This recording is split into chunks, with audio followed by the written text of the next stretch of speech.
Hey guys, EDDBUD here, and I've got my final part today for you of my running review of 2020.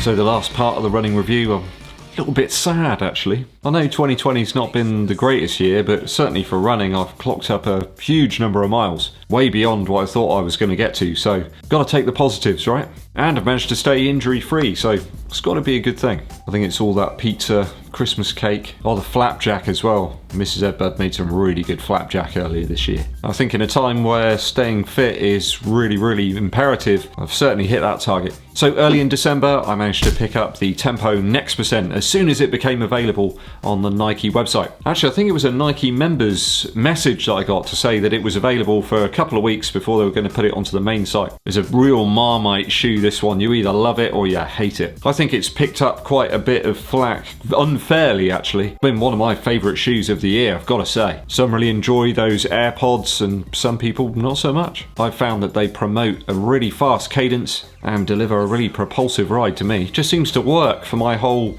running mechanics. Other people took saws to them and boiling pots of water and stuff, but I'm not going to do that. The only water that's coming near this one is to clean it. I found I always get a really fun and exciting ride in the Tempo Next Percent. Threshold run's just been really enjoyable in that shoe, and I'm pleased to see that more people are warming up to the Tempo Next Percent as they try it out. Later in September I managed to pick up the Banana Man of shoes.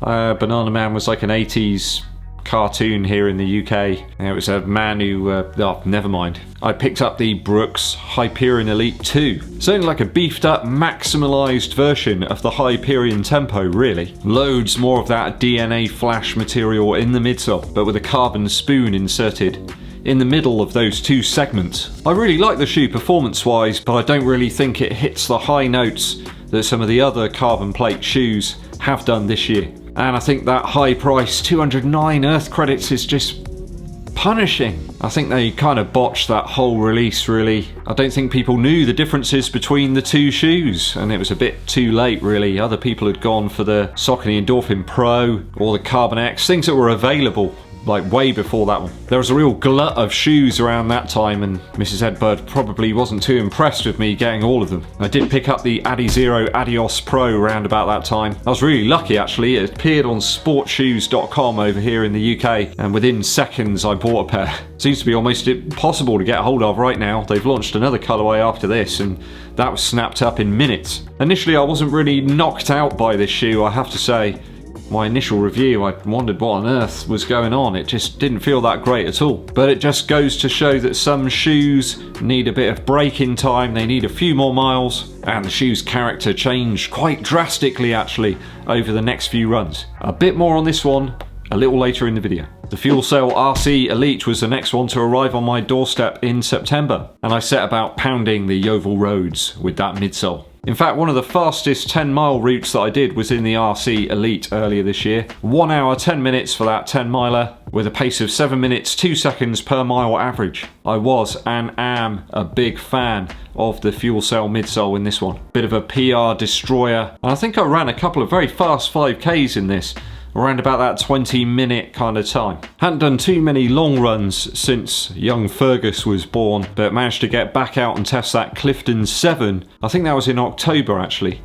I took it out for that 15-mile route that I will typically test the shoes on. Sadly though, it ended up with some really bad arch pain in one of the shoes. I just felt after, I think it was about 10 miles or so, the insole shift around. And sadly the arch of my foot ended up right on the arch area of the midsole, and it really hurt. I think the only way I could have possibly carried on really with that shoe is by gluing the insoles in to stop them moving around. Just quite an inconsistent fit in that shoe. The upper's huge, just made for a underwhelming experience really. During October we had quite a bit of variable weather, and I took the RC Elite out again for another 10-mile route, but this time I discovered their Achilles heel, and that is that the heel area of the shoe just soaks up loads of water. The upper, although being very light, sadly does take on a lot of water, so it's probably going to be a shoe I utilise when conditions are much drier, which is a shame because the outsole is absolutely superb in pretty much any conditions. So hopefully with the second iteration of that shoe, they can improve the upper a little bit to make it a little bit more resistant to water. October saw me grab the Asics Dynablast, a follow-up shoe to the Nova Blast using the same type of midsole foam, only it didn't feel the same at all. Well, I say that, it wasn't quite the same. It's obviously the same type of material, but there's something magic about that Nova Blast.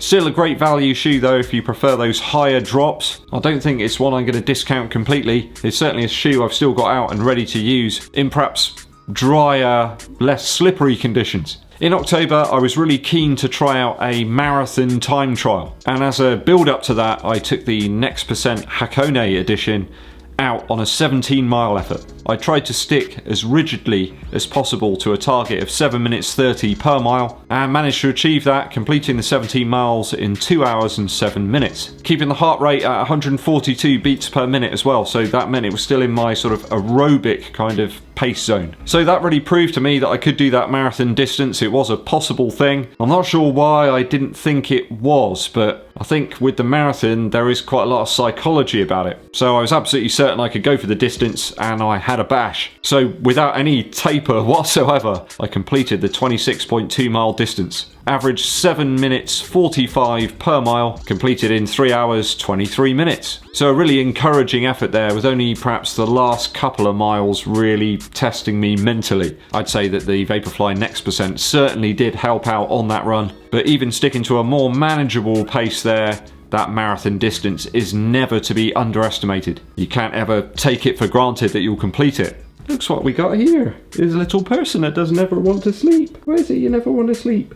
So further into October, I tested out the Adizero Adios Pro, this time on a 14-mile run. I really like doing those long runs to test the shoe's capabilities out, and this one performed superbly with a time of 1 hour 42 minutes for the 14 miles. It completely changed my view of the shoe entirely. Lifting the pace up a little bit is exactly where the shoe wants to sit. This one, for me, really didn't feel that great going at any sort of slower paces.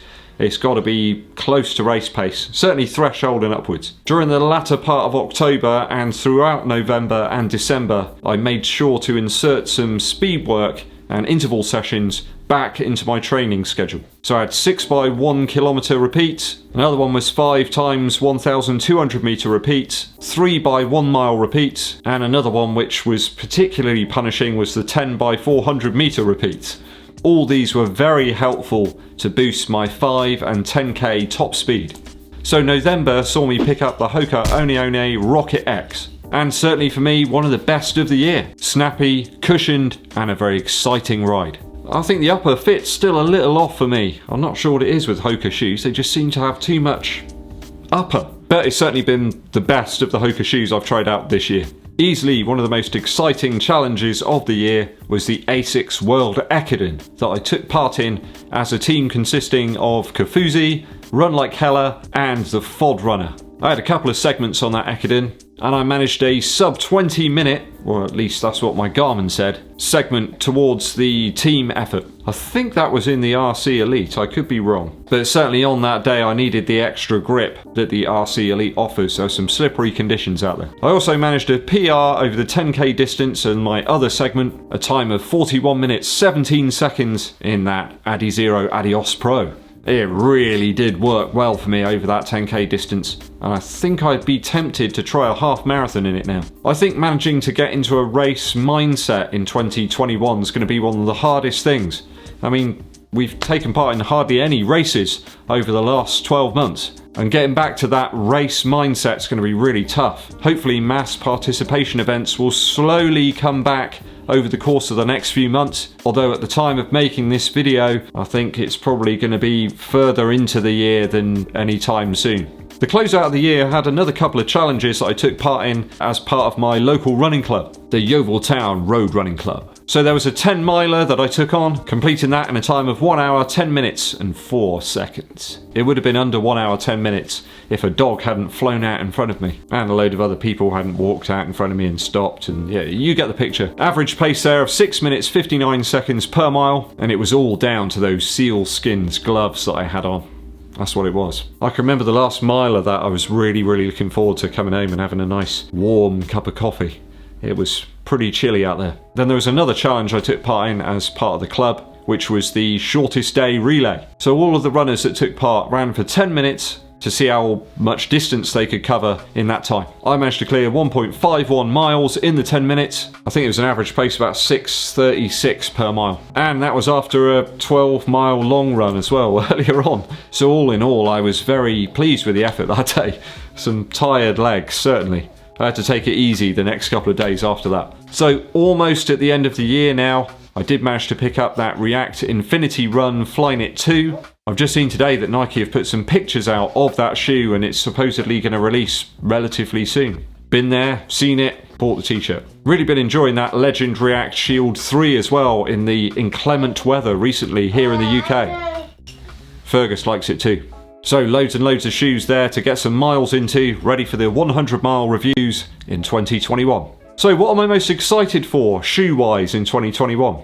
Well, I think it's got to be that Zoom X Invincible. It appears Nike are going for that wider footbed on loads of their shoes, certainly the daily ones anyway. Max cushioning all round, and less worry about weight of the shoes for daily training. I guess they're leaving the flyweight footwear for racing only. I think we're all waiting for the likes of the Next Percent 2 to drop, and also that Hyperfly as well that we keep hearing about. Could be a cross between the Streak but with Zoom X. That would be fantastic.